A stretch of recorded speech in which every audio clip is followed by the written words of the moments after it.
Certainly has, and of course we have flipped the script to the rainy season. Last week we finally got some much needed rain here around the state, so that should bring us some improvement to our drought monitor. We'll have an update on that later this week, and that will factor in all of the rain that we've got the last couple of days. And we have continued to watch those dry conditions expand across central and southern parts of the state, so that rain certainly was needed. Overall this weekend we've kind of built back in more of that typical June late afternoon hit or miss shower and storm activity. And that's kind of going to be the case for today. We will have overall quiet conditions for the first half of the day. I think more clouds than not as we reach into the low 90s. And then late afternoon, early evening hours, a couple of storms pop up on the East Coast, and they'll kind of track their way across the state. Those easterly winds will help carry them to our area right around the dinner time frame. So between about 4 to 8 o'clock, that's going to be our best chance for these storms to move through. And kind of like what we saw out there yesterday, when we do get those showers and storms developing,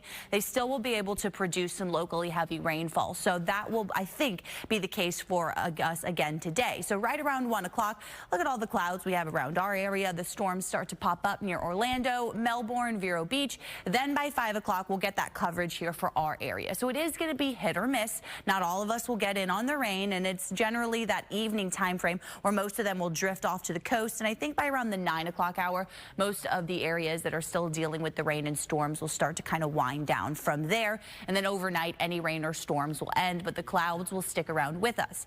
As for any rain accumulations, 1 to 2 inches is, I think, all we'll get from any of the rain that develops out there today. But then as we take a wider look here at our rainfall the next 3 days, we've got some potential tropical systems bringing some heavy rain to parts of the Gulf state. We are tracking a disturbance there that's really in the far southwestern Gulf of Mexico, right over the Bay of Campeche, and this one continuing to get a slightly better chance to possibly develop into a tropical low or tropical disturbance. 60% chance right now over the next 7 days.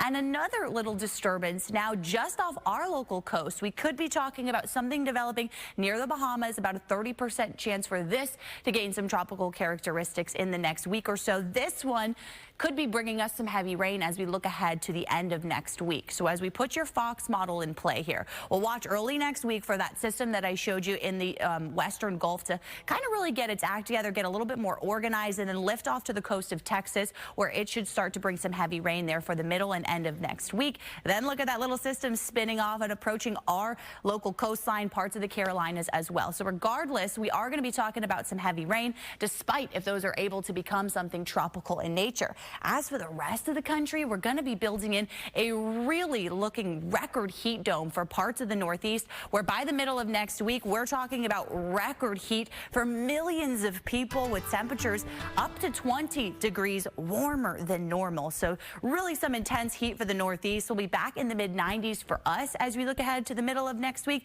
And then next Thursday, Friday, that's when we'll start to talk about some heavy rain returning for the Bay Area.